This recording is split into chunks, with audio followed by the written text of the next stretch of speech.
সেদিন শেখ হাসিনাকে আমরা 7 নম্বর গেটে 5 ঘন্টা অবরুদ্ধ করে রেখেছিলাম। তখন শেখ হাসিনা উপায়ন্তর না দেখে এই দেশের প্রশাসন আন্ডারপাস দিয়ে শেখ হাসিনাকে তারা হোটেলে নিয়ে গেছে। আন্ডারওয়ার্ল্ডের আওয়ামী সন্ত্রাসীরা আমাকে থ্রেট করেছিল যে আমাকে কেটে টুকরো টুকরো করে মাগুর মাছ আমার মাংস খাওয়াবে। আমার বাবার গায়ে হাত দিয়ে আমার বাবাকে মেরে এভাবে দাঁড়িয়ে ধরে সেই ছবি এবং ভিডিও আমার কাছে পাঠাইছে।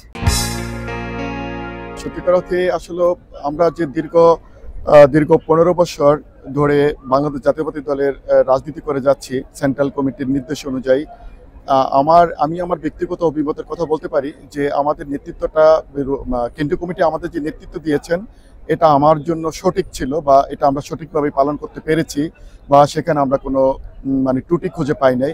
আমি হঠাৎ করে এই টাইপের একটা আভাস শুনতে পাচ্ছি। তারপরেও যদি সেন্ট্রাল কমিটি বা আমাদের যারা অভিজ্ঞ রাজনীতিবিদরা আছেন তারা যদি মনে করেন এটা 2 ভাগে বিভক্ত করবেন, সেটা নিয়ে আমার কোনো বিদ্রোহ নেই, আমার কোনো বাজে কোনো কথা নেই। আমি মনে করব দলের চেন অফ কমান্ড মেনেই হয়তো 2টা ভাগ করা হয়েছে, আমি সেটা অনুগতভাবেই মেনে নেব। বাট আমি অতীতে দলের উপর কোনো নেতাকর্মীদের উপর কোনো প্রভাব পড়বে না। আমার কাছে এটা মনে হয় আসলে কি খণ্ড খণ্ড বিভেদ, এই 2টি সৃষ্টি হয়।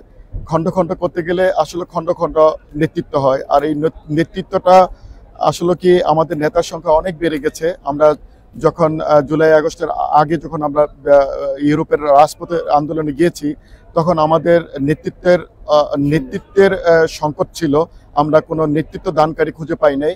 হ্যাঁ, আমি আমাদের জেনেভার কথা বলতে পারি, কমিটি ছিল, বাট আমরা সব আন্দোলনে আমরা কর্মী পাইনি, বা ওরকম অনেকে মিডিয়ার সামনে আসতে চাননি, তাদের একটা ভয় কাজ করতো। কিন্তু জুলাই আগস্টের পরে এখন আমরা যেটা দেখতে পাচ্ছি যে আমরাই বোধহয় একদিন হারিয়ে যাব, আমরাই বোধহয় এক সময় অবসরপ্রাপ্ত মেজর হয়ে যাব।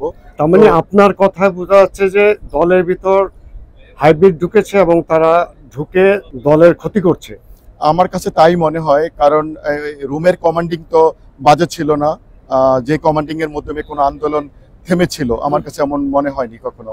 আসলে ঐক্যের কোনো বিকল্প নাই, তো আমাদের ঐক্যবদ্ধ থাকতে হবে এবং ঐক্যবদ্ধ থেকেই দলকে এগিয়ে নিয়ে যেতে হবে। সেই জন্য আমার পক্ষ থেকে আমি কেন্দ্রীয় নেতৃবৃন্দ যারা ইতালিতে বিগত দিনে আন্দোলন সংগ্রামে ছিল এবং বর্তমানেও তারা আন্দোলন সংগ্রামে অগ্রণী ভূমিকা পালন করে এখনো ইতালি বিএনপিকে সুসংগঠিত রেখেছে, সেই দৃষ্টিকোণ থেকে আমার মনে হয় বিভক্তি না করে একত্রিত থাকলেই আমাদের ইতালি বিএনপি শক্তিশালী হবে। আর দ্বিখণ্ডিত করতে গেলে এখানে আমার ব্যক্তিগত মত যেটা, যে একটা দুর্বল কমিটিতে ইতালি বিএনপি একটা দুর্বল হবে এবং শাখা প্রশাখা বিএনপি সেটা অনেকেই মানতে চাইবো, অনেকে মানতে চাইবো না।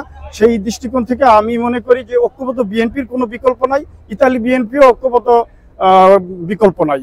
আমি চাই যে আমাদের বিএনপি অত্যন্ত সুসংগঠিতভাবে ইতালি বিএনপি আগের মতোই শক্তিশালীভাবে কাজ করবে ইনশাআল্লাহ। আপনি তো বোধহয় রোম এয়ারপোর্টে যখন একবার শেখ হাসিনা আসলো, আপনি হঠাৎ করেই সেখানে উপস্থিত হয়ে আপনার দলবল নিয়ে প্রতিরোধ গড়ে তুলেছিলেন। তখন শেখ হাসিনা ওখান থেকে সে ভিন্ন পথে সে ওখান দিয়ে আন্ডারপাস দিয়ে চলে গেছিল। তখন আমি সাধারণ সম্পাদক সবেমাত্র হয়েছি ওই সময়। ওইটা ছিল 2018 সালের ঘটনা, যখন আপনি জানেন যে হঠাৎ আমি 8 দিনের জন্য বাংলাদেশে গিয়েছিলাম। আমি 2018 সালের জানুয়ারি মাসে 20 জানুয়ারি, আমি 21 জানুয়ারি দেশনেত্রী বেগম খালেদা জিয়ার সাথে সাক্ষাৎ গ্রহণ করি। তারপরে তিনি নিজেই, এর আগে আপনি কেন দেশে যাননি? আপনি তো দীর্ঘদিন দেশে যান না। হ্যাঁ, এর আগে মূল কারণই এই রাজনীতি। কারণ যেখানেই শেখ হাসিনা আসতেন সেখানে আমরা কি করতাম, তাকে অবরুদ্ধ করতাম। আমি কিন্তু এই অবৈধ স্বৈরশাসক সরকারের বিরুদ্ধে, র্যাবের বিরুদ্ধে, বিচারপতিকে অবৈধ উপায়ে তাকে যে সিনহাকে করলো, আমরা কিন্তু সর্বদা আমি কিন্তু সাক্ষাৎকার দিয়েছিলাম ইটালিয়ান টেলিভিশন, ইটালিয়ান পত্রিকায়, ইটালিয়ান প্রেস ক্লাবে। এই সর্বপ্রথম আমি শুরু করি।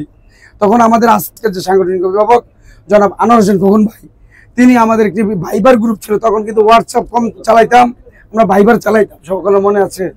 ওই ভাইবার গ্রুপে লিখেছিলেন যে আপনারা সকলে ঢালী নাসিরউদ্দিনকে ফলো করেন। ঢালী নাসিরউদ্দিন যেইভাবে সাংগঠনিক কাজ সহ সে যেভাবে আবার লবিংয়ের কাজ করছে, আপনারা প্রতিটি দেশে এইভাবে কাজ করেন। মানে আমার ওই ইয়াটাকে নিউজটাকে স্ক্রিনশট দিয়ে প্রতি গ্রুপে দিয়ে দিত। হ্যাঁ, ওই এরপরেই শেখ হাসিনা যখন আসলেন 2018 সালে, আমার আপনি জানেন বিএনপির মাননীয় চেয়ারপারসন আমার মা সমতুল্য মা দেশনেত্রী বেগম খালেদা জিয়াকে 8ই ফেব্রুয়ারি তিনি গ্রেপ্তার করে 11ই ফেব্রুয়ারি তিনি রোমে আসছেন।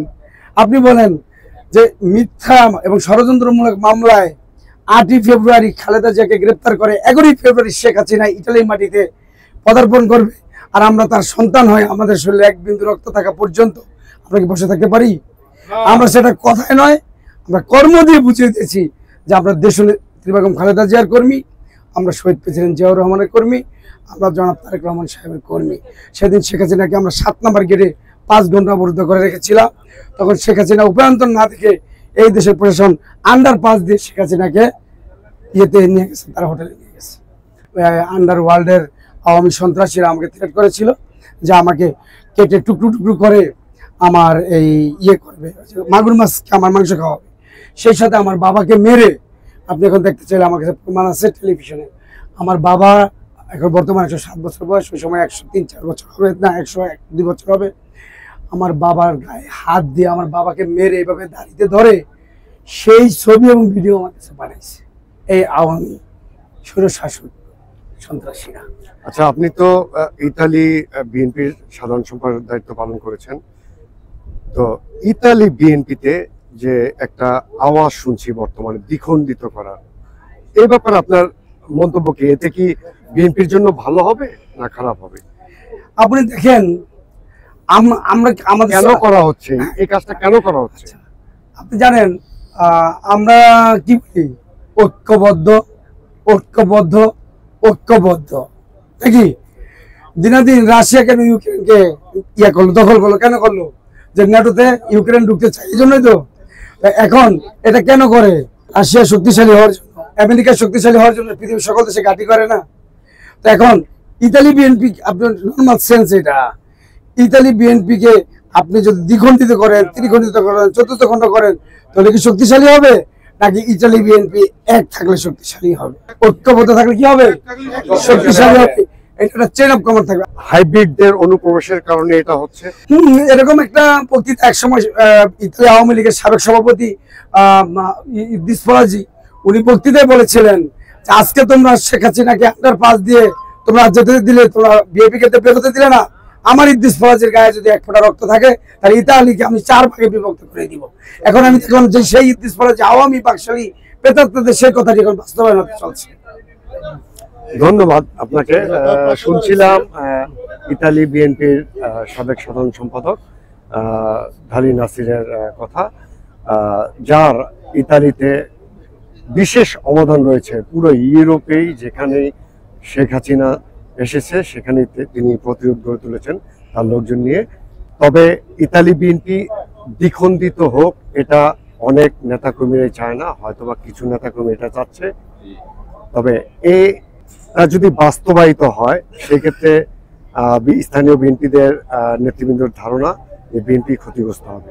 Zakir Hossain Suman, voice Bangla, Geneva, Italy.